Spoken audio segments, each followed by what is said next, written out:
Welcome back to the Enemy Brawl Aquatic Edition, where we play statistically similar enemies in a huge arena and watch them battle it out until death. Apart from the 4 times health increase between the tournament competitors, the rules haven't changed at all. 4 pairs of enemies, this time aquatic, fight for 2 or 3 rounds if needed.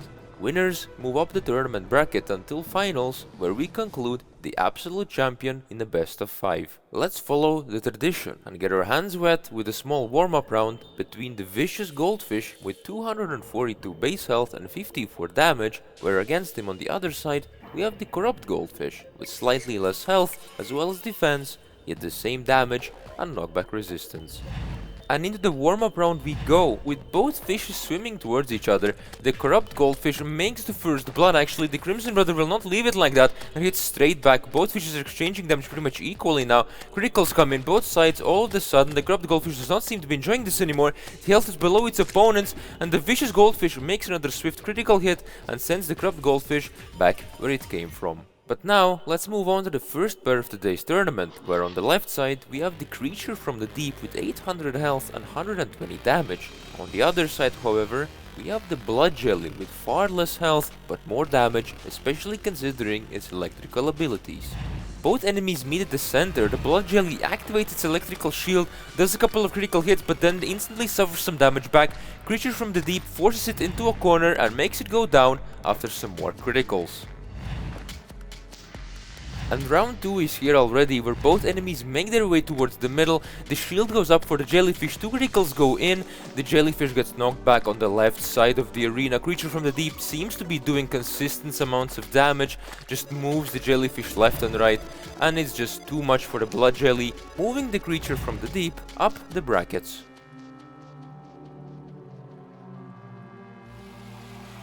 Swiftly moving on the left side in the second pair, we have the piranha with 132 health and 90 damage.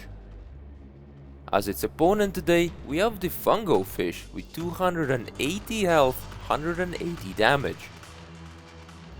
And the first round is here. Both enemies make their way towards the right side of the arena. The piranha makes the first damage and then another one, which is a critical hit. The fungo fish turns around and makes a critical on the piranha and then makes another hit, and that is it for the piranha in the first round. We don't have to wait long for the round 2 to arrive. Both enemies are rather slow, but they do make the first contact, and it is the piranha again, and the piranha makes another hit, and then the third one already in a row. Does take one back though, gets closer to the fungo fish, gets another hit in, and then another one. What is this? The fungo fish just seems so helpless and doesn't really seem to do any damage whatsoever to the piranha makes 160 damage critical hit, and then another 80 damage hit, pushes the fungo fish into a corner, and just like that annihilates the fungo fish in the second round. The third and final round for one of these enemies is right here in front of us. The piranha takes 160 damage critical hit in the face, then 180 damage back again, and that is it for the piranha, unfortunately moving the fungo fish forwards in the tournament brackets.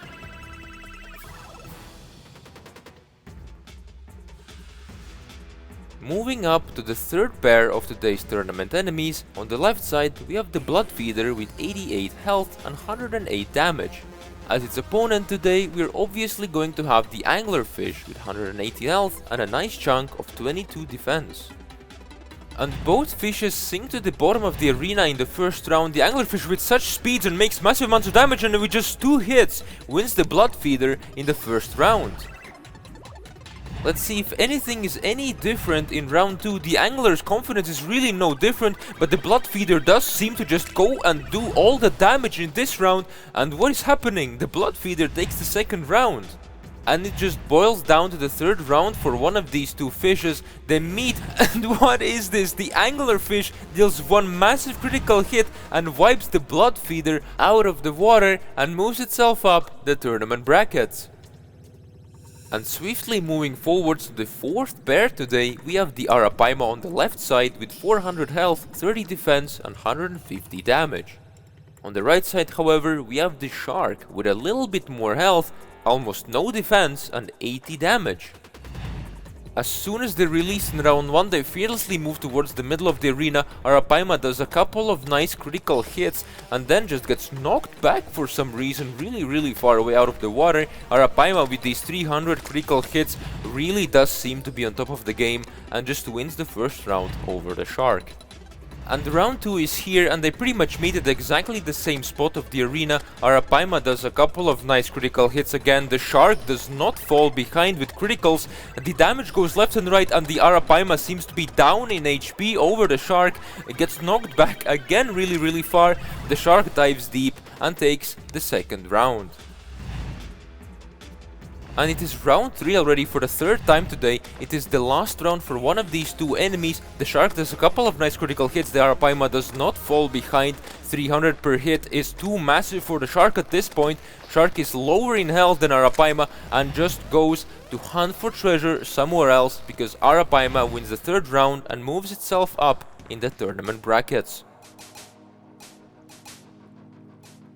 Swiftly moving forwards on the semi-finals, we have the creature from the deep on the left side with the massive amounts of health and a nice chunk of defense, and against him we have the fungo fish with 280 health, 180 damage and pretty much the same defense value. And into the first semi-finals round we go, with the creature from the deep just charging towards the fungo fish. Deals a nice 220 damage critical hit into the fungo fish. The fungo fish does not really seem to be doing that much damage back to the creature from the deep. The creature just plays ping pong with the jellyfish at this point and takes the first round.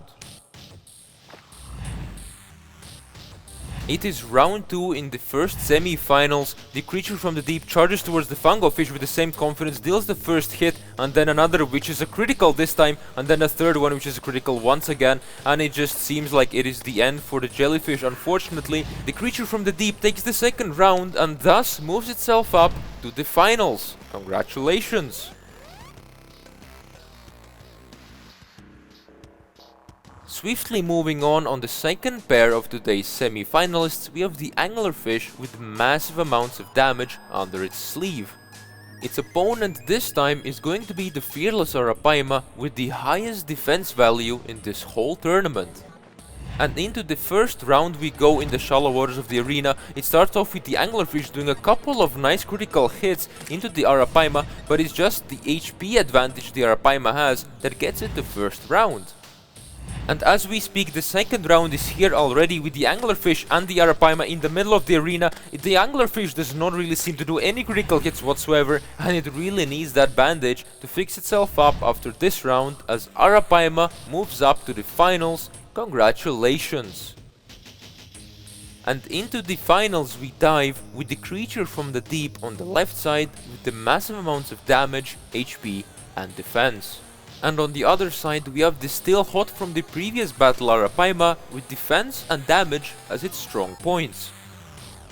And into the finals we go to see who becomes the champion, as both enemies are blood hungry and meet in the middle of the arena. The Arapaima does nice amounts of critical hits, they're just both entangled together, but the creature from the deep comes on top and takes the first round. And into the second round we go with both enemies dealing massive amounts of damage pretty much immediately. Creature jumps out of the water, comes back, dives deep and deals some damage. A lot of criticals goes in, but at the end the creature from the deep wins the second round.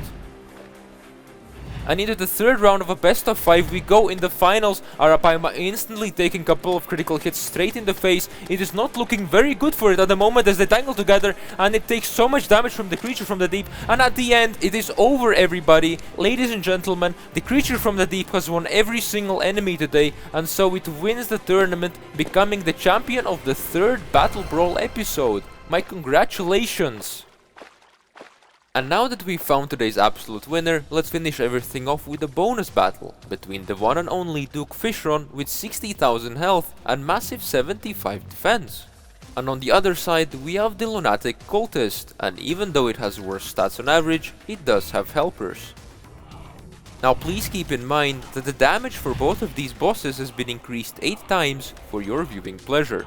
And just before I leave, I want to thank you for all of the suggestions you leave under every Enemy Brawl episode.